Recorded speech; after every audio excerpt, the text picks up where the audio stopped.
Vamos lá, testando.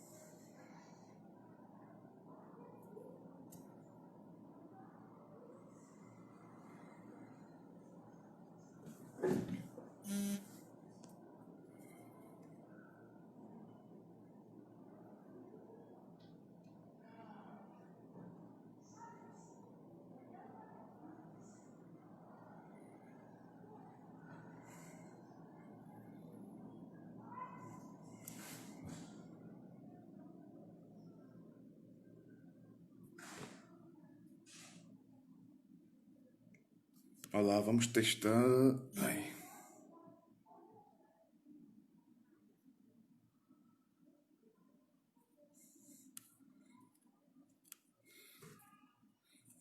Olá a todos, sejam bem-vindos. Vamos iniciar mais um Dialoga TO, hoje com a minha participação especial. Boa noite a todos. Vamos hoje fazer um debate, né, muito interessante, muito especial sobre as estratégias de cuidado a idosos, né, com demência e sua rede de suporte, né? Eu queria esclarecer primeiro uma coisa, é que a gente colocou idosos, né, no anúncio de uma forma geral, porque a gente tinha inicialmente a ideia de falar de uma forma mais ampla. Mas pela questão do tempo e para a gente aprofundar um pouco mais o debate, nós vamos focar, na verdade, de uma experiência, né, que é a nossa convidada, que vai estar trazendo aqui, que é a Betânia, né? Então a gente vai falar, na verdade, hoje sobre as estratégias de cuidados junto ao idoso com demência e sua rede de suporte, né? Que a gente sabe que é extremamente importante falar também, né, de cuidadores, sejam eles formais ou informais, porque sozinho, porque eles são essenciais no cuidado. Sozinho mesmo a gente tem muitas limitações. Então ter essa rede de suporte é essencial junto com a gente. Então, estou aguardando. Betânia, acho que entrou aqui. Estou aguardando o convite dela para a gente poder iniciar aqui. Betânia, gente, que é terapeuta ocupacional, né, do Centro de Doenças de Alzheimer e outros transtornos mentais ligados à velhice, né, ela trabalha mais especificamente no centro-dia, né, do CDA, e ela vai explicar um pouco, né, como é que era esse serviço e quais foram as mudanças, né, necessárias agora nesse momento de isolamento social, né? Já que a gente sabe que idosos, né, são um dos principais grupos aí de risco, né, enfim, então houve mudanças, né, não foi possível permanecer com o mesma modalidade de atendimento que antes, né, que eram basicamente em oficinas de estimulação cognitiva, né, era sustentável manter esse tipo de modalidade de atenção. Então houve toda uma reorganização no serviço, né, para não perder o vínculo, né, de alguma forma da continuidade mesmo aos atendimentos, né, que eles possuem lá, né, nesse serviço. Gente, queria muito agradecer. Tô vendo Carolzinha aqui escrever, tô vendo Mariana, Carolzona também, falar de participação sua especial. Gente, publicamente queria agradecer a participação da Betânia, mas também queria agradecer o convite, né, das colegas que coordenam esse trabalho de extensão, né, o Diálogo TO, a professora Ana Maria, professora Naila, Mariana Pan, Ana Carolina Basso, né? Caroline Linhares, enfim, muito obrigado pela oportunidade de estar aqui mediando esse bate-papo aqui. Estou aguardando o convite de Betânia para a gente iniciar. Estou vendo também alunos de ACS aqui, né? Falando, olá, professor Bruno, enfim, muito obrigado pela participação de vocês aí. A Naila, ó, parceira desde a UEP, exatamente, né, Naila? Faz muito tempo, né? E curiosamente, gente, Betânia também, né? Não vim conhecer no Rio de Janeiro, né? Já tivemos um encontro junto com a Ana Maria, né? Quintela e Mariana Pan, desde lá do Executiva Nacional do Estudante de TO, né? Então, nosso encontro não começou bem no Rio de Janeiro, começou bem antes, né? Disso daí. Ah, eu posso convidar? Olha, gente, pensei que a pessoa que convidava. Peraí.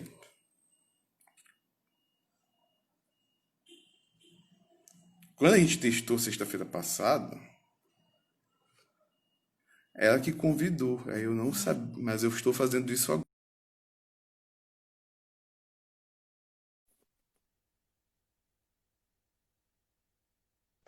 Esclarecer você, gente. É a primeira vez que eu medi um debate, né? Então esse negócio de chamar pessoas, aceitar pessoas é algo novo para mim. Enfim. Será que eu entrei? Bom, eu estou te ouvindo, só não estou te vendo. Então, a minha internet está muito ruim. Eu estava tentando reiniciar ela ali, estou no 4, tentando sustentar no 4G, mas vamos ver se vai voltar o Wi-Fi. Já a primeira lição sobre teleatendimento, sobre telemonitoramento. Quem domina é a internet, entendeu? A gente só obedece. Exatamente, né? E aí a gente vai pensar justamente sobre as limitações também do recurso, né, disponível no momento, né, Betânia, que tem dessas coisas. É o delay, a pessoa não te vê falando, né, direito, e com isso às vezes você fala rosto, a pessoa entende roxo. Por exemplo, hoje mesmo eu estava aplicando um Noca, né, e aí tem rosto, vermelho, veludo, aquelas palavras, a pessoa entendeu o momento roxo. Né? Então a gente já começa a ver que tem essas coisas. E aí você também, na avaliação, você pede para a pessoa fazer um X comando e demora 3 segundos para chegar a você. Então a gente vê que essas são algumas questões mesmo, né, que a gente tem que conversar sobre o teleatendimento. Tiago,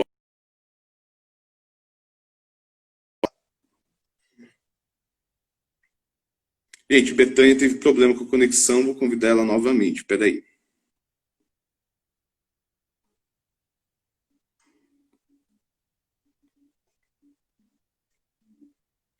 Olá, Helena. Saudade de você. Helena foi minha companheira, gente, no Centro de Estudo e Pesquisa em Envelhecimento. De fato, Helena, ao vivo e usando a internet, tem dessas coisas mesmo, faz parte. Ah, Antônio, é um trem, né? Esse pessoal de Minas, tudo é um trem na vida. É mesmo. E agora, Betânia, entrei. eu te ouço ainda, mas não te vejo. Eu tô me vendo agora. Agora foi. Estão dizendo que agora Ah, o foi. pessoal está dizendo que agora foi. Então tá, então agora foi. Betânia, boa noite. Novamente, muito obrigado, viu, pelo convite, Eu que por agradeço. aceitar, né, por aceitar o convite e o desafio, né, de estar aqui conversando sobre esse assunto, né, e todas as implicações nessa situação que a gente vive agora de pandemia. Muito obrigado. E assim, Betânia, esse é mais um bate-papo, né, sobre mais a sua experiência de fato que tem tido ao longo desses últimos 3 meses aí, né, junto a um serviço que o encontro, né, principalmente em grupo, né, no formato de oficinas para estimulação, ele é essencial. Né, só para falar, gente, a Betânia, então, ela trabalha no centro-dia em que há grupos, né, de cuidadores, né, sejam os cuidadores familiares ou pagos, né, aqueles que são contratados, e junto aos idosos. E, eventualmente, eles também eles fazem algumas ações juntos, né. E essa é a primeira pergunta, Betânia, meio que para inaugurar e para as pessoas até entenderem de onde a gente parte, assim, o que que é, no fim de tudo, um centro-dia, assim, né? Como é que se configurava, como que se, né, antes do centro-dia, como era, né? Para depois a gente poder falar um pouco, né, sobre as mudanças hoje, assim, queria que tu explicasse um pouco, né, política, né, dentro das políticas públicas, o que que é um centro-dia, para a gente poder começar a falar mesmo dessas estratégias, né, que vocês tiverem que adotar agora frente a esse cenário. Tá. Todo mundo me ouve bem? Posso falar? Tá me escutando direitinho? Bem que o problema anterior era a imagem, não era me ouvir, né? Então, para essa primeira pergunta, na verdade é uma apresentação, né, do serviço, eu fiz uma colinha para eu não me perder, mas nas outras vai ser mais espontâneo, tá? Então, o que que é um centro-dia? Né? A gente tem, dentro da legislação, né, que prevê assistência ao idoso no Brasil, a gente tem uma série de tipos de serviços de diferentes níveis de complexidade. Muitos deles não foram implementados, né? Enfim, a lei de atendimento ao idoso no Brasil é maravilhosa, mas infelizmente ela não é toda implementada. E dentro dessa complexidade de serviços previstos, a gente tem as casas de convivência, que são bem conhecidas, né, que a gente ouve mais falar, que tem aqui no Rio de Janeiro, e por isso que eu estou falando, né, estou considerando que a maior parte do nosso público aqui seja de cariocas, estudantes de TO aqui do Rio. E aqui a prefeitura ela tem esse programa de casas de convivência. Mas aí qual que é a diferença de um centro-dia e de uma casa de convivência, né? A casa de convivência, em tese, ela é feita para idosos saudáveis, né? Idosos sem Uhum. doenças, sem declínio cognitivo, né? Não que não tenham idosos né, com declínio cognitivo nessas casas, mas elas não são projetadas para isso, né? Os centro-dias, eles são serviços de uma maior complexidade e eles se propõem a atender, né, a acompanhar idosos com questões de saúde, né? Então, na nossa legislação e na literatura internacional, os serviços de centro-dia são lugares para esses idosos que não têm autonomia e independência para ficar sozinhos em casa e não têm família na estrutura que possa acompanhar esse idoso o dia inteiro, seriam lugares de assistência onde o idoso passaria o dia e voltaria para casa no final do dia, né? Como uma medida, inclusive, de evitar a institucionalização desses idosos, porque na nossa legislação tudo é feito para evitar a institucionalização do idoso. Ela é prevista também, mas em última esfera, né? Em última escala, que se vai pensar em institucionalização. Então, o centro-dia é pensado assim.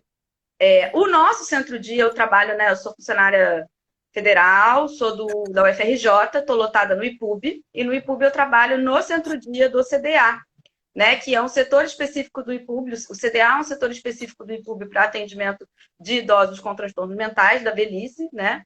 Não só demências, mas tem majoritariamente demências, mas tem casos de ansiedade, depressão também. E o centro-dia, que é o serviço que eu vou falar hoje, que é o serviço que eu faço parte, ele é um centro-dia para idosos e tem suas peculiaridades, né? A gente não tem estrutura para ser um centro-dia como prevê, como é descrito a maioria. Centro-dia, na verdade, se você for ver a literatura internacional, existem vários modelos, mas em geral tem essa prerrogativa de que é um lugar para o idoso passar o dia e que o cuidador, que ele retornaria para casa no final do dia, né? Então também é um lugar de cuidado ao cuidador, no sentido de que é um descanso, né, para o cuidador, né, para ele ter a oportunidade de fazer outras atividades, porque a gente sabe da sobrecarga que o cuidador tem, né? E também poderia ser para ele desempenhar funções de trabalho, etc. O nosso centro-dia não tem a possibilidade de ofertar isso por uma questão estrutural mesmo, né? Precisaria de uma série de coisas, como, por exemplo, isso é um dos exemplos, é um médico que dá esse plantão em todos os dias, etc. A gente não tem isso disponível. Então, a gente estruturou da seguinte forma: o nosso centro-dia tem a presença do cuidador, né? Até porque, por exemplo, se aconteceu alguma intercorrência, precisar remover aquele idoso para alguma instituição de saúde, alguma coisa nesse sentido, tem alguém ali que já é responsável por aquele idoso que vai estar presente durante todo esse manejo, né? Uhum, sim. Porém, apesar disso ser por uma questão estrutural, por uma questão de limitação, a gente já identificava que isso tinha muitas vantagens. Por quê?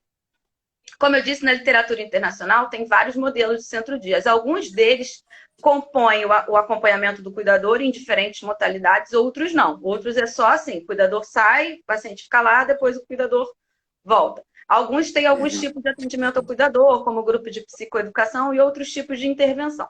Como é que é o nosso modelo?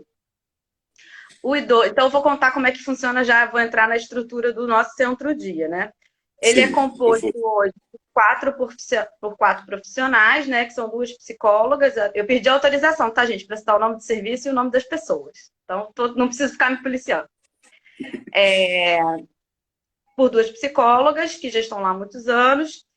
Eu e a Gabriela, que é musicoterapeuta, que entramos em 2018. Eu ia falar ano passado, olha o falho. Em 2018. E depois, com a nossa entrada, a gente conseguiu estruturar que o centro-dia funcionasse de segunda a sexta, né? A gente funciona no modelo transdisciplinar, né?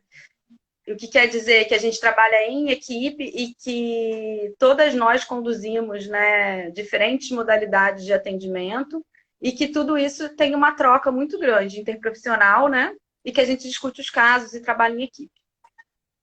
E aí a estrutura é a seguinte: o paciente chega de manhã para participar da atividade do Proativa, que é coordenado pela professora Andréa Deslandes. Ela é uma atividade de extensão da educação física que tem uma parceria com o Centro-Dia. Então, os idosos chegam 11 horas, eles, os cuidadores, fazem atividade física, almoçam no serviço, a gente acompanha eles durante o almoço, né? E a gente entende isso como uma intervenção clínica, acompanhar eles durante as refeições.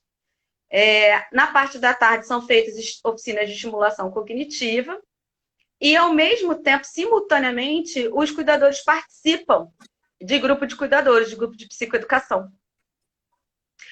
E aí, no final, tem o lanche e depois eles vão para casa, né? Essa estrutura do centro-dia normal, presencial. A gente divide em dias da semana de acordo com o nível de gravidade. Então, o pessoal que é CDR 1, 2, um que está indo para 2, assim, terça e quinta.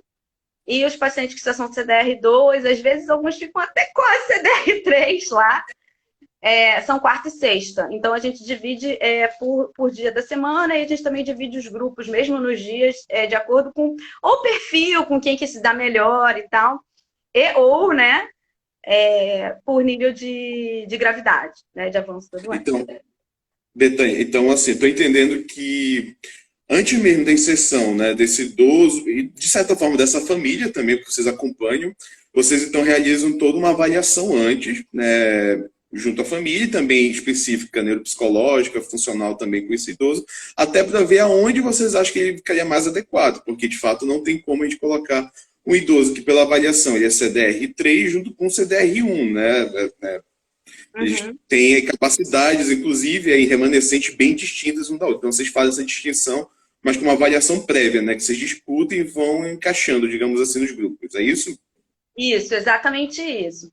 E aí, o que eu cheguei aí porque eu queria dizer o seguinte, esse percalço, né, dos cuidadores ficarem lá, né, percalço porque, na verdade, surgiu por uma questão estrutural, mas a gente começou a perceber um benefício muito grande disso, porque aí o cuidador, ele participa muito ativamente do tratamento, e a gente tem todo um trabalho de psicoeducação, de consciência da doença, de como manejar, enfim, N situações. Às vezes a gente convida os outros profissionais do próprio CDA para fazer palestra, como nutricionista, geriatra. São várias modalidades esse grupo de psicoeducação, né? Então, às vezes a gente passa filme, às vezes a gente discute. Enfim, tem uma série de abordagens. Com isso, a gente percebeu agora, durante a pandemia já, que foi muito mais fácil engajá-los numa questão de adaptação, né, a toda essa rotina. E também a gente supõe, né, a gente pretende que a gente consiga transportar isso para dados mais consistentes através de pesquisa, mas a gente supõe, né, atualmente a gente infere, que isso facilitou, inclusive, o processo de adaptação desses cuidadores a essa nova rotina em que eles têm que ficar tanto tempo com o paciente, porque eles já estavam devidamente treinados a isso já há muito tempo, né, durante todo esse período que eles participaram do grupo de psicoeducação. E aí eu acho que a Então, pergunta... Diga. pode falar. Não, termina. Tá, e o que eu ia dizer é que a pergunta que vem é o seguinte, bom, funcionava assim, como é que está funcionando agora, né? Porque assim, tendo em vista que existia uma sociabilidade, né, entre todos esses usuários daí do serviço, né, em formato de oficina, mas também junto aos cuidadores, né, como é que fica, né, como é que se resgata, ou pelo menos tenta se preservar isso nesse momento em que idosos não podem ir ao serviço, porque é um risco de saúde para eles. Como é que isso acabou se estruturando, assim? Como é que vocês conseguiram tentar se adequar? Eu vou fazer só um breve parêntese, que é o seguinte, gente, para mim é um desafio enorme falar disso tudo em uma hora, assim. Eu já falo muito, já sou prolixo, já gosto de falar. E assim, a aula que a gente faz para os alunos da pós-graduação, quando eles entram no centro-dia, só essa aula para apresentar o centro-dia tem 1h30, né? Então, para mim é um desafio enorme. Eu estou aqui, como é que eu faço para não pular o que é mais importante? Mas, enfim, a questão da sociabilidade é um dos pilares, né, do nosso trabalho do centro-dia, né? A gente trabalha muito com cognição social e, para mim, assim, eu consegui... Eu tenho um percurso enorme dentro do campo da saúde mental, né? Saúde mental, psiquiatria, né? Se a gente for separar assim, né? De CAPS, residência e tudo mais. E tem 2 anos que eu estou efetivamente mergulhada nesse campo, né, da geriatria, mas já tinha contato há 5 anos, mais ou menos, e eu vi ainda muito esse campo da geronto muito como reabilitação, sabe? Essa coisa da neuropsicologia, aquilo me soava meio como neurologia, e eu tinha um pouco essa impressão. E a minha ida pro centro-dia quebrou isso totalmente, porque eu encontrei nesse centro-dia, com essa equipe, um modelo muito parecido com o que eu concebia e que eu valorizo muito da saúde mental, que é justamente entender essa integralidade, né? De que a gente não está ali para fazer ginástica para o cérebro, né? É muito mais do que isso. E uma coisa que ficou muito clara para mim, depois que eu entrei para o centro-dia, assim, fico até emocionada de falar, é perceber, hoje, para mim, o maior estímulo que existe é a sociabilidade, né? pelo nível de complexidade, pelo estímulo, pelo engajamento, pelo humor, assim. E aí a gente sabe como que o engajamento e o humor, eles afetam na cognição. Então, eu acho que os nossos maiores trabalhos lá são, por exemplo, conseguir engajar um idoso que acabou de chegar nas atividades, né? E isso é social. Isso é através do toque, do sorriso, do ai, que bom te ver, né? É da gente costurar ali as relações entre eles. Então, dizer, olha, fulana é filha de libaneses igual você, ainda que a gente tenha que dizer isso 2, 3, 4 vezes por tarde, né?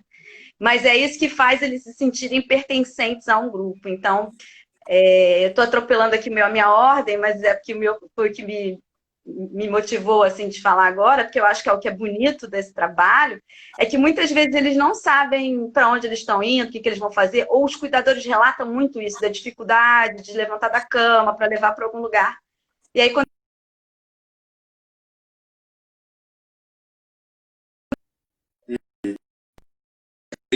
a sociabilidade... Oi? Travou aqui para mim. Ah, tá. Não, o que eu ia falar é que há um reconhecimento, né, deles, né, uns com os outros né, e um afeto também, né, o que é muito importante, inclusive, para a constituição da memória, né, quando ela, de fato, ela é afetiva, né, isso torna um pouco mais fácil, né, você lembrar, você resgatar depois, né, então isso é realmente fundamental, inclusive, para o trabalho, né, de estimulação cognitiva que vocês realizam lá, né. Sem dúvida, assim, uma das coisas que me impressionou muito, assim, nesse período que eu tô lá, é que há uns 3 ou 4 anos atrás, antes de eu entrar, começaram a compor um samba, que é o samba do bloco, assim, que esse ano foi bloco, né, mas até então não era, do carnaval, né, da festa de carnaval, que era Unidos do CDA. Eles compuseram um samba coletivamente e eles lembram o samba que eles aprenderam nos últimos 3, 4 anos. Quem trabalha com idoso com declínio cognitivo sabe como é muito difícil eles aprenderem, solidificarem, na verdade, uma informação nova.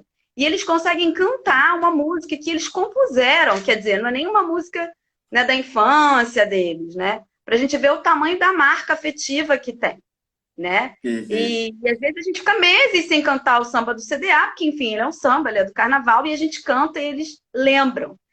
E o que me impressiona, além deles lembrarem o samba, é assim, pessoas que entraram depois, que não compuseram samba, que ouviram só, também já aprenderam. Né? Então, e eu não estou falando de gente CCL, não. Eu estou falando já com pessoas com Alzheimer, já aí com alguns anos de diagnóstico. Né? Pessoas com algum grau de dependência, de necessidade de ajuda, que conseguem compor e lembrar no samba. Então, isso para mim é muito mágico e eu acho que isso fala, sim, da sociabilidade, que é um carro-chefe muito forte para nós do Centro-Dia. Mas então, como garantir, ou pelo menos tentar favorecer e resgatar isso numa pandemia com isolamento social? Vamos lá. Agora que são elas, né? Eu acho que, assim, no primeiro momento, a nossa preocupação foi... Alguém perguntou aqui o que é CCL. CCL é importante fazer esse parênteses. CCL é até um termo desatualizado, mas é o que a gente mais usa, né? Porque o DSM, toda vez que lança, eles mudam os nomes. Mas seria comprometimento cognitivo leve, né? Que é um quadro que muitas vezes é um pródromo de doença de Alzheimer, né? Mas não necessariamente. Então, é um comprometimento cognitivo que não chega a gerar um grau de dependência tão importante, né? Um grau de... Não afeta tanto a funcionalidade como um quadro de demência. Isso um pouco, a grossíssimo modo, seria isso que diferencia. Não, mas é importante mesmo, Carol, perguntar isso. É como se fosse, ela estivesse no meio termo, ela não está digamos assim, no estado cognitivo normal, fisiológico, mas ela também ainda não está na demência, ela está ali com queixas de memória, de outras funções executivas, né, ou outras funções cognitivas, mas ela não é ainda diagnosticada com demência, porque isso ainda não afetou efetivamente a independência nem a autonomia dela, né, a funcionalidade, tá? Então, só para entender que é como se fosse uma transição, digamos assim, um meio termo aí. Mas vamos continuar lá, Betânia. Então, não é só... Vamos falar da sociabilidade, né? Enfim.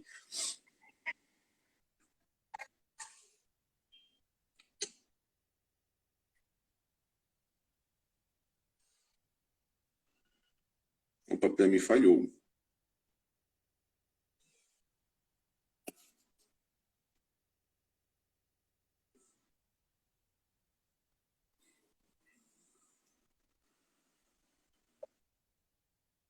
Voltamos. Deu uma falhada, mas voltamos. Bom, agora eu me perdi onde que estávamos. Ah, de como que está, então, online, né? Bom, nossa primeira medida, acho que naquele caos inicial que todo mundo ficou, ninguém sabia o que estava acontecendo, aquela maluquice toda. Acho que a gente demorou uns dias para se situar no mundo, né? Como todo mundo. E na primeira semana já do isolamento, a primeira coisa que a gente fez, até por uma coisa meio espontânea, foi entrar em contato com eles, saber como eles estavam, como é que eles estavam se organizando. A gente começou, que depois, né, veio a se chamar, né, quando saiu a lei lá do COFITO, que eu estava até lendo, hoje eu nomearia isso de telemonitoramento, né, mas na época a gente nem tinha essa consciência, né, foi uma coisa espontânea, a gente ligou para saber como as pessoas estavam. A gente rapidamente, então, se reuniu. Nessa época, a Gabriela, que é a musicoterapeuta, ainda estava de licença maternidade, então estávamos em 3, né? Eu, Maria Alice e Virgínia, eu e as 2 psicólogas. A gente se reuniu, tudo online, né? E a gente dividiu os pacientes entre nós 3, meio que assim, eu fiquei com os leves, a Virgínia ficou com os moderados e a Maria Alice ficou com os mais graves, né? Por uma questão de vínculo e aí também por uma comodismo da gente poder organizar um pouco mais os atendimentos e tal. Então, nossa primeira iniciativa foi garantir os cuidados de biossegurança, conscientizá-los, né? Porque muitos não acreditavam, muitos que eu digo assim, cuidadores mesmo, né? Não acreditavam no que estava acontecendo, achavam que era tudo exagero. A gente tem muitos casos de um idoso que tem demência, que é casado com outro idoso que cuida dele, são só os 2 sozinhos. Então, assim, a gente se preocupou primeiro em estruturar, né, ali a vida deles naquela situação. Muitos não sabiam usar internet, não sabiam comprar pelo telefone e tudo mais. Então, esse foi o primeiro momento. Quando a coisa se assentou um pouco, né, que a gente, bom, tá todo mundo vivo, tá todo mundo mais ou menos organizado, a gente começou a fazer os atendimentos individuais, já com a pegada da estimulação cognitiva, mas individualmente, né? E aí, um terceiro passo foi quando a gente passou a fazer a estimulação cognitiva em grupo com os idosos e o grupo de cuidadores, o grupo de psicoeducação com cuidadores, né? Quando eles já estavam mais adaptados à ferramenta, né? Enfim, já não estavam estranhando tanto, a gente começou a fazer em grupo. E aí, de novo, a gente foi mantendo sempre essa estrutura, eu, Maria Alice e Virgínia, cada uma com um grupo, né? Recentemente, a Gabriela voltou, a nossa musicoterapeuta, tadinha, voltou de licença maternidade no meio desse caos. E aí, a intenção dela foi um pouco diferente, até por conta do próprio estímulo da musicoterapia, né? Com o objetivo de distribuir ele diferente, então ela entrou num outro esquema. E aí também, um pouco depois, a gente começou, por necessidade mesmo, a remarcar reuniões de família, que era algo que já fazia parte do nosso, da nossa forma de atendimento antes, né? Como eu disse, só a aula de apresentação do Centro-Dia é 1h30, então, obviamente, eu não falei tudo, né, que o Centro-Dia faz. E aí a gente já começou a retomar por necessidade mesmo, né? A gente tem várias situações, por exemplo, o idoso morava com uma filha, mas essa filha está tendo que trabalhar, então ele acabou indo para a casa de outra filha, né? Então a gente tem várias situações de idosos que não estão com os cuidadores originais ou não estão na casa que estava antes. A família viajou, foi para uma casa de interior, né? Então tiveram algumas adaptações assim. Fora todos os conflitos familiares que já tem, a gente sabe, né, que a pandemia e a situação de isolamento ela é um fator, como é que eu posso dizer, é um catalisador ali para os conflitos familiares que já eram pré-existentes, porque a gente não tem a possibilidade de sair para de espairecer, né? Não tem como muito se organizar assim, fugir um pouco dos problemas ali da família, né? Então a casa vai virando ali uma panela de pressão. né? Não sei se vocês observaram isso, mas possivelmente alguns até se sentiram mais sobrecarregados, principalmente esse, que era só uma idosa cuidando de um idoso, ou um idoso cuidando de uma idosa. Olha, Então, acredito que.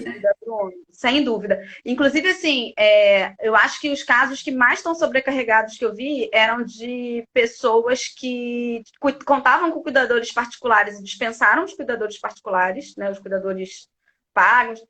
Não só o Pagos. cuidador, mas, por exemplo, uma faxineira, enfim, alguém que ajudava nos cuidados da casa, ou com o idoso, ou mesmo da casa, porque aí essa pessoa tem que concentrar os cuidados com o idoso, os cuidados com a casa, e muitos ainda têm que trabalhar. Estão trabalhando, né, por home office. Então, eu acho que, assim, são os casos de maior sobrecarga, né? E isso, obviamente, vai ter consequências para o próprio cuidador, para o paciente, para o atendimento, enfim, para tudo, né? Então, vocês começaram inicialmente com atendimentos individuais, fizeram um telemonitoramento, né? Fizeram atendimentos individuais, e vocês conseguiram evoluir em alguns casos para atendimentos em grupos, na tela, ou não? Eu imagino que, assim, pacientes talvez mais graves, né, aqueles que são que já estão no nível mais avançado, talvez tenha sido um pouco mais complicado, mas os demais, houve essa possibilidade, pelo menos, de fazer dupla na tela ou não? Isso foi possível em algum momento? Sim, a maioria dos pacientes a gente está atendendo em grupo agora. A gente atende os grupos que eu estou fazendo. Agora eu não tenho muita certeza da Maria Alice e da Virgínia, porque, como eu disse, como a gente dividiu, a gente discute todos os casos, né? Principalmente os que estão dando trabalho. Na reunião de equipe, a gente faz reunião de equipe semanal, né? Mas eu não sei, assim, muitos detalhes de cada um, como é que tá. Mas a maioria dos pacientes está sendo atendido em grupo. Os meus grupos são com 3 pacientes em cada grupo. Então, tem eu, geralmente 1 ou 2 estagiárias ou especializando. Os alunos estão trabalhando, né, em regime voluntário, porque a universidade suspendeu as atividades, né, mas alguns quiseram, procuraram, pediram para continuar acompanhando. O que eu particularmente acho muito inteligente, porque, na minha opinião, isso aqui é o futuro. Eu acho que essa situação online, por mais que a pandemia acabe, eu acho que é algo que vai perdurar, porque, apesar de todas as adversidades, a gente viu muitos avanços, né, muitas vantagens no uso dessa tecnologia, mas a gente pode falar disso mais à frente, quando eu terminar de falar do modelo atual. E, então, geralmente sou eu, né, mais três pacientes e duas ou uma estagiária, uma especializando, enfim. Até porque, para não ficar muita gente na tela, né? Porque muitos não têm computador em casa, eles acessam pela tela do celular, então ficam várias imagens pequenininhas, o que já é uma barreira, né? É claro que quando você tem uma tela de um computador onde as imagens estão maiores, evidentemente é muito mais fácil deles enxergarem e de ter a interação, né, entre eles. A gente consegue fazer, eles interagem entre si. Quanto mais preservados eles estão, maior a facilidade de interagir por essa via, né? Quanto menos preservados eles estão, mais difícil, mas ocorre também, né? A diferença que eu percebo é que, assim, o mais leve, ele mesmo fala, pô, fulano, hoje você tá de amarelo, você tá alegre, né? Quando é a gente quando é um pouco mais grave, a gente tem que falar, olha, José, você viu que a Mariazinha falou? Ela disse que é uma coisa que a gente já faz no atendimento presencial. Porém, como é que eu posso te dizer? A gente está tendo que fazer isso com pacientes em que pessoalmente a gente não precisava, porque eles davam conta, né? Sim. Agora, pela questão do delay, né? Até da fala, né, entrecruzada, que um está falando, o outro fala em cima, e eles não entendem, e aí a gente ouve um pedaço, já consegue sacar o que eles falaram e a gente repete para que todos possam ouvir, né? A gente precisa fazer isso um pouco mais. Então, também é um desgaste maior para a gente, né? Meu marido que o diga, que chega e fala assim, eu estou ouvindo você atender lá do corredor. Tem que falar alto, né? Falar pausado para poder entender. Eu grito muito quando eu estou atendendo. Até falei para ele, mas é porque precisa. Na reunião de equipe você ouve eu gritar? Ele falou, não. Eu falei, pois é, eles são surdos. Estão ouvindo a nossa voz pelo computador. Negócio super artificial, já muda o tom de voz, já muda a cadência, né, da fala. é entrecortado, alguns têm deficiência auditiva. Eu tenho que berrar, meu povo, fazer o quê? É o jeito. Betânia, tem algumas perguntas aqui. Lilian já fez duas, né? E agora também a Renata também perguntou, né? A primeira pergunta, né, que a Lilian fez, a gente começa a falar um pouco até do papel do cuidador. Isso me lembra até da Você Viviane. segurar uma pergunta para falar só uma coisa que eu lembrei, que é o Posso, seguinte, sim. que também faz parte dos nossos atendimentos, eu não incluí aqui, que é o sarau. A gente começou a fazer, né, um sarau online, primeiro sarau cultural online. Já fizemos, a gente fez, na verdade, 3 eventos nesse sentido, porque aí, assim, como a gente também dividiu os pacientes entre nós, eles perguntam, né, e a dona fulana, como é que tá? Só que a dona fulana está sendo atendida pela Virgínia, por exemplo, e aí eles não se encontram, né?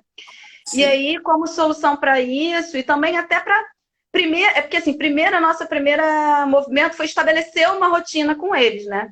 Só que essa rotina, depois de estabelecida, a maioria, né, conseguiu estudar, se torna maçante, porque ela é sempre igual, eles não podem sair, então não tem festa. Então, para quebrar também essa rotina, no sentido de propor uma coisa diferente, a gente foi pensando em alternativas, né, e tal, de fazer, de repente, um baile, alguma coisa, e a gente chegou a esse modelo do sarau, porque a ideia do sarau é que cada vez o sarau seja um tema e tal. O primeiro sarau, ele foi... Na verdade, teve um pré-sarau que não foi um sarau, foi uma homenagem, né, a 3 pessoas que faleceram nesse período. É o marido de uma paciente que faleceu por Covid, mas ele já tinha outros comprometimentos. Um paciente nosso que morreu por Covid, de fato. E uma outra paciente nossa que morreu por outra causa. Ela já estava internada já desde o final do ano passado. E aí a gente fez também meio que uma cerimônia em homenagem a eles, onde a gente mostrou fotos, né? Teve uma pessoa que chamar uma oração, conduzir uma oração, os familiares estavam presentes nessa homenagem, a gente falou, né, o que tinha de característica, a falta que eles iam fazer, e foi um momento bonito até de elaboração do luto, né, que é uma coisa que também está muito prejudicada nesse momento de pandemia, porque as pessoas não conseguem ir ao velório e tudo mais, né. Então, teve esse que foi fúnebre, né, assim, infelizmente, foi de homenagem, foi um rito, né, de passagem para essas pessoas que se foram. E depois a gente fez, de fato, o sarau como sarau cultural, né? E aí a ideia era que cada um apresentasse alguma coisa que está fazendo durante a quarentena, e foi um barato, assim, foi incrível, né? Teve gente que recitou poesia, teve gente que fez jogral, teve gente que mostrou crochê, teve gente que mostrou pintura, teve gente que cantou, a gente fez Correio do Amor, foi muito legal. Legal. A grande maioria deles participou, inclusive pacientes graves que ficaram até o final, lendo, assim, pacientes que já estão aí há 12 anos no centro-dia, já graves, assim, e lendo, né, assim, um poema, coisa incrível, fantástica, assim. E aí a gente fez e a gente fez há pouco tempo uma palestra também de uma nutricionista, e o próximo é sexta-feira agora, infelizmente não vai dar para contar como foi, porque vai ser sexta-feira, que vai ser o de festa junina, né, julina. Os paraenses morrem, né, Bruna? A gente comemora a festa de São João dia 10 de julho. Não, nem me fale. Acho que o pessoal também do Nordeste, Carolzinha, também deve ficar assim, né? Sem saber, ou pelo menos indignados com isso. Eu fico querendo morrer. Betânia, eu acho que te respondeste um pouco. A Renata Balarim perguntou se essas atividades, né, acontecem em horário e dia fixo, né, até para facilitar a rotina deles. Então, acredito que sim, né? Ou não. Tem um dia e horário certo já, né? Então, assim, eu tenho uma oficina que é toda segunda, de 1 às 2h30. Tenho o grupo de segunda, eu tenho o grupo de sexta. Infelizmente, os meus pacientes em estimulação cognitiva estão sendo atendidos uma vez só por semana, porque eu também faço o coral, que é uma atividade que mescla ambulatório e estimulação cognitiva, centro-dia, né? Uma atividade híbrida. Porque tem os pacientes, o coral é aberto, então assim, eu não tenho horário, não tem como fazer 2 oficinas. A Virgínia, por exemplo, consegue porque ela está com a turma da pós que se voluntariou para continuar fazendo as oficinas. Então, eles já são formados, eles podem conduzir sozinhos as oficinas. Sozinho. Os alunos que estão comigo são estagiários, eles não podem conduzir sozinhos. Então, infelizmente, eu faço só uma vez por semana. mas em horários fixos. Tem também as atividades do Proactiva, que lembra que eu falei que antes eles chegavam às 11 lá, faziam atividade física, depois almoçavam? Sim. O pessoal do Proactiva começou também, eles primeiro eles fizeram vídeos, enviaram. Teve uma adesão no início, mas depois a pessoa desestimula. E agora eles estão fazendo as atividades em grupo também, online, na hora, né? Atividade síncrona, né? Ao vivo. Síncronas, né? Síncronas. E aí às terças e quintas de manhã. Então, o que a gente fez? A gente jogou os nossos atendimentos para ou segunda, ou quarta e sexta, né? Como a gente foi organizando, para tentar justamente que eles tivessem estímulos quase que diários. Então, por exemplo, os meus pacientes que estão na segunda-feira no coral, que fazem terça e quinta a atividade física, eu botei oficina de estimulação na sexta. Mais ou menos no horário que eles fazem a atividade física. Percebe? Sim. Para facilitar até o registro, né? A organização.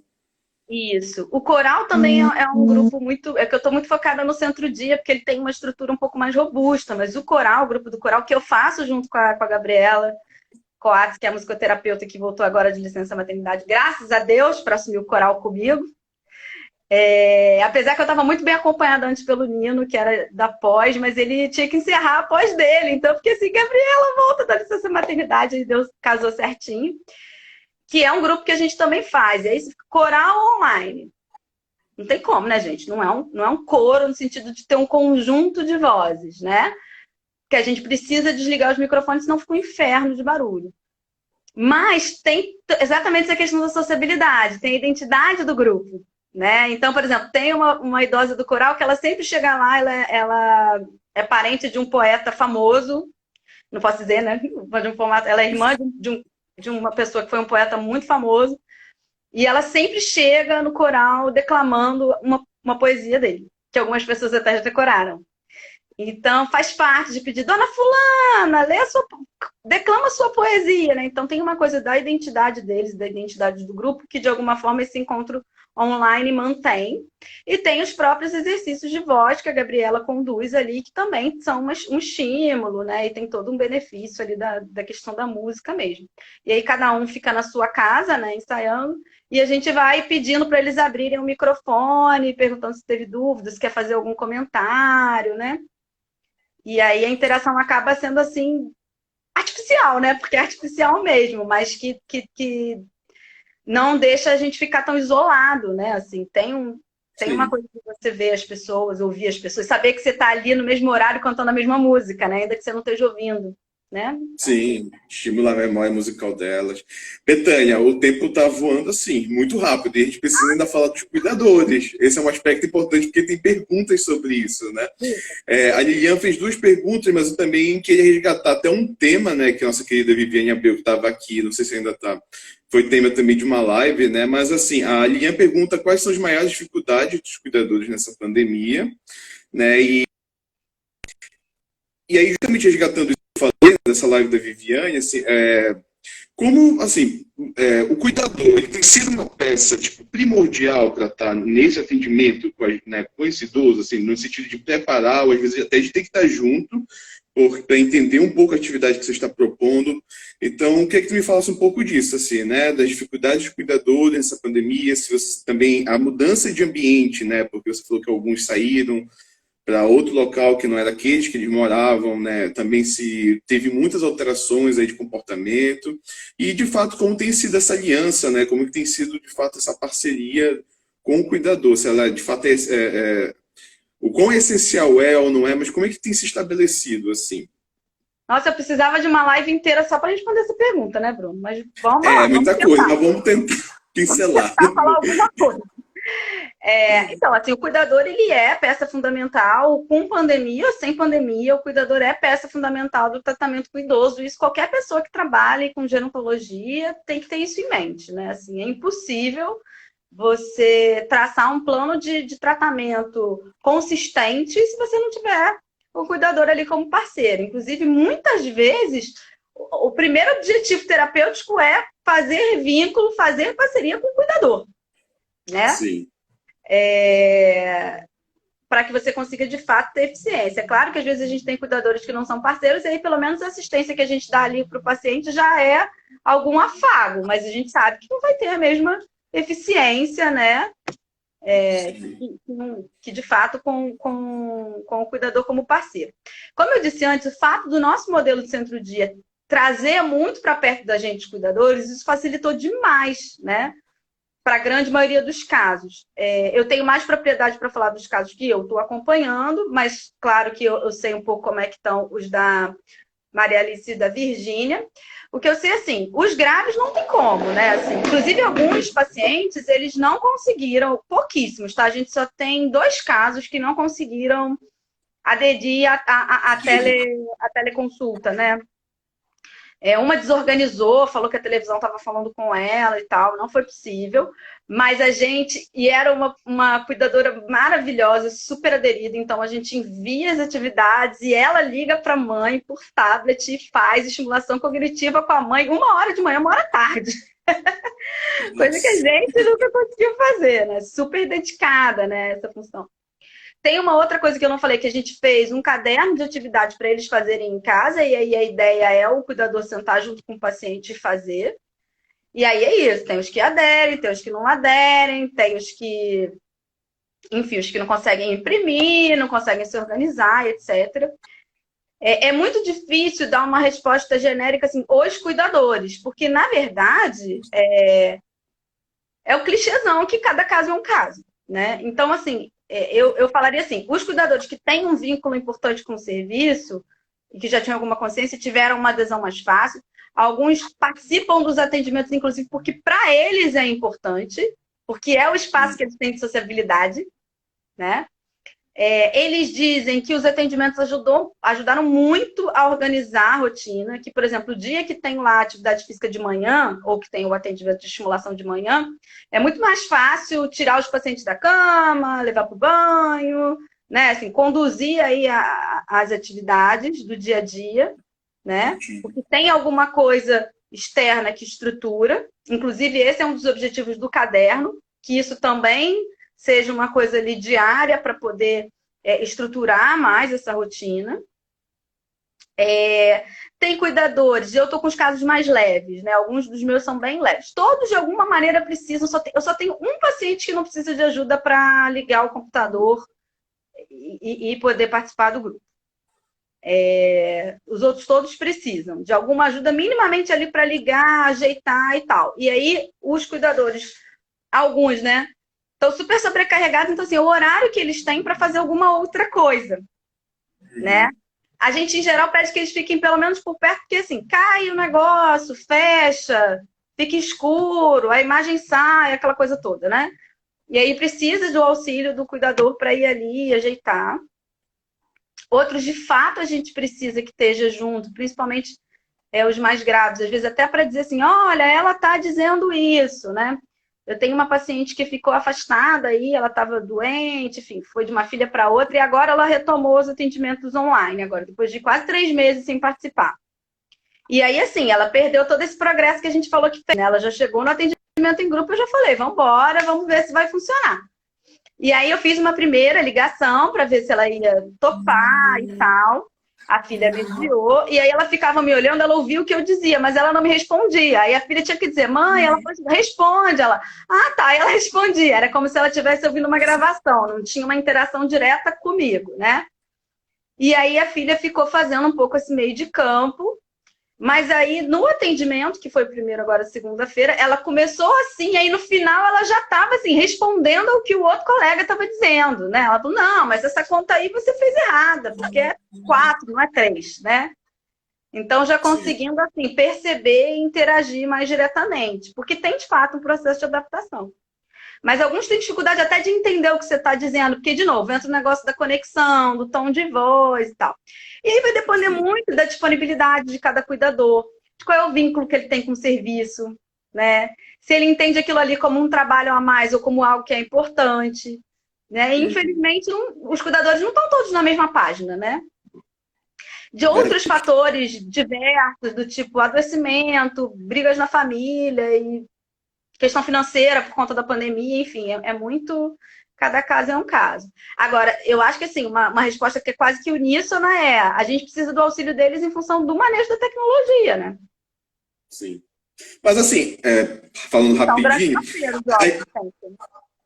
assim, a gente está pensando no manejo da tecnologia como importante o cuidador, e de fato é, mas assim, pensando que também, se fosse no serviço presencial, né, como antes, né, da pandemia, de certa forma também o cuidador não teve estrutura, né, porque ele justamente fala, olha, nós vamos lá no CDA, ver seus amigos, é ele que então lembra o que é o serviço, o que ele vai fazer lá, né, é ele que vai, né, justamente tocando o ritmo aí, justamente que prepara muitas vezes esse momento de chegar lá no atendimento e possibilitar você estar. Então, eu acho que muda o cenário, mas de certa forma o papel do cuidador continua sendo importante no sentido de ajudar mesmo ali naquele momento que antecede, né, de fato, as oficinas em si, né? Só que agora tem o manejo da tecnologia, né? Mas o papel aí, acho que acaba sendo, né, o mesmo, né?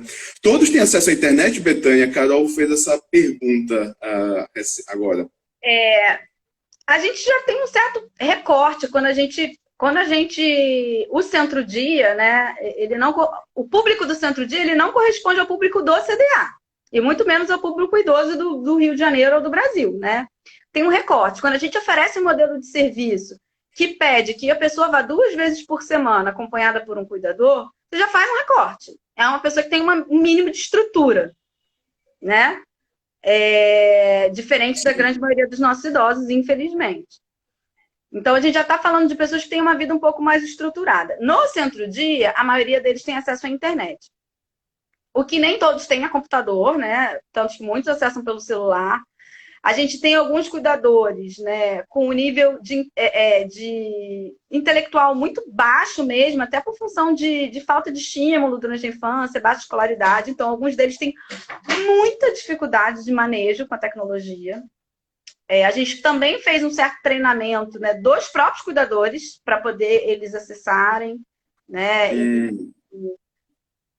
Aquela coisa básica, né, de dizer, lá no começo, né, quando eu falei desse processo todo que a gente fez, de dizer, olha, tem que sentar numa mesa, não pode ter barulho, tem que desligar a televisão, tem que apoiar o celular, tem que posicionar, é aqui que clica. Tem idoso que a Virgínia tem que ligar meia hora, liga no dia anterior, diz que vai ligar no dia seguinte, aí liga tipo 10 minutos antes, aí liga pro telefone fixo e fala, pega o seu celular, aperta aqui, aperta ali, para conseguir abrir, né? Então, assim, mas assim, o acesso à internet, à rede, eu acho que todos do centro-dia têm.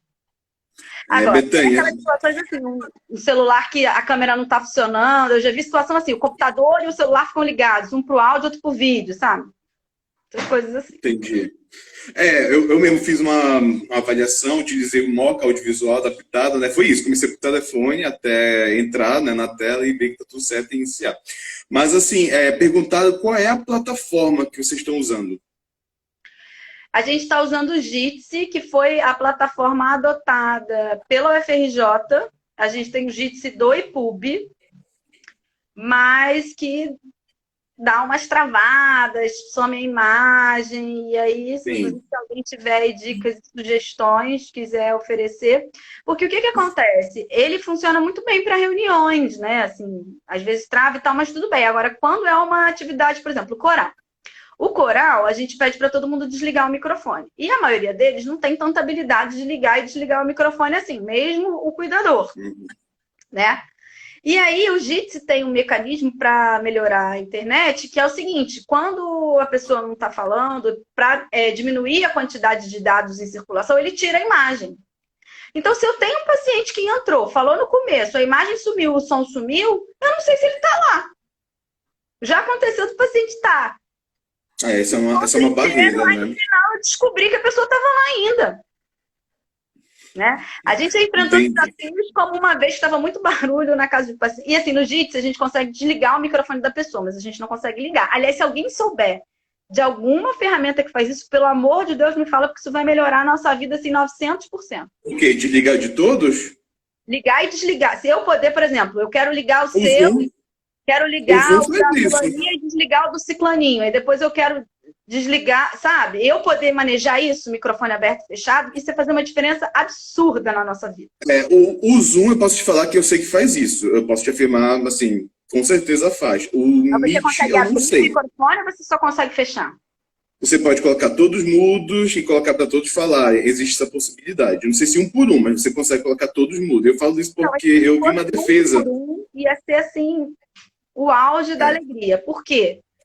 A gente precisa, por exemplo, porque assim, o centro-dia geralmente são 3 pacientes, eu e mais 2 estagiárias, mas eu consigo falar, eu e as estagiárias, a gente consegue manejar o microfone. Então, na verdade, são 3. Então, mesmo que fiquem todos abertos, não dá tanto ruído, é possível.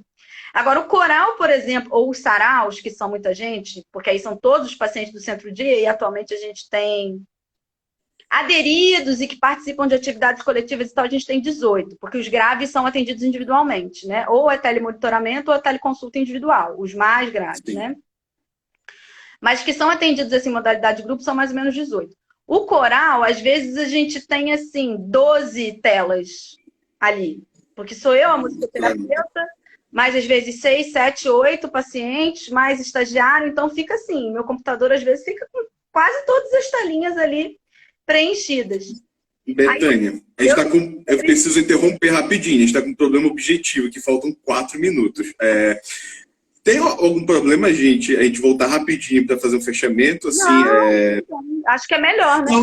Não muito longo, assim, coisa de 10 minutos, né? Quando acabar aqui, voltar para outra, só mesmo para fazer algumas considerações, porque a gente também teve problemas, né? Caiu conexão, até a gente engatar demorou um pouco, então a gente vai pedir, tá? Essa licença para fazer só mais uns 10 minutos quando acabar aqui. Mas, assim, eu queria falar uma coisa que surgiu aqui no chat, que pode ser muito legal para esse momento, né? A professora Lilian, que está aí, super participativa, tem um projeto, e daí, né, de inclusão digital. E ela está justamente aí propondo, né, vocês pensarem numa parceria, porque eles têm, inclusive, vários vídeos, né, tutoriais, que ensinam justamente, né, idosos a manejarem, né, essa tecnologia, né, como fazer uma videochamada pelo WhatsApp. Eu sei que ela está fazendo o Google Meet porque a gente está no projeto de convivência, que é um projeto que integra vários centros de convivência, né, tanto na saúde mental quanto idosos no Rio de Janeiro. E ela também está fazendo isso para ajudar essas pessoas a usar essas plataformas, então a gente também está nesse desafio aí nos próximos meses. Opa, veja parcerias. Com a possibilidade, a gente pode pensar isso. Carol Zona e Lilian fazem parte também desse projeto, né, que é coordenado pela Fiocruz. A gente pode pensar nisso. Inclusive, dança cênica, a gente tem tentado fazer. A gente teve experimentação, Matheus está aí também para não deixar mentir. Mas aí fica uma dica, viu, de procurar a professora Lilian, está se colocando aqui super disponível, viu, para... Só trocar os contatos, porque já deu match. Bom, mas eu vou encerrar aqui e eu já chamo de novo, tá ok? E a gente 10 minutos a gente está falando disso.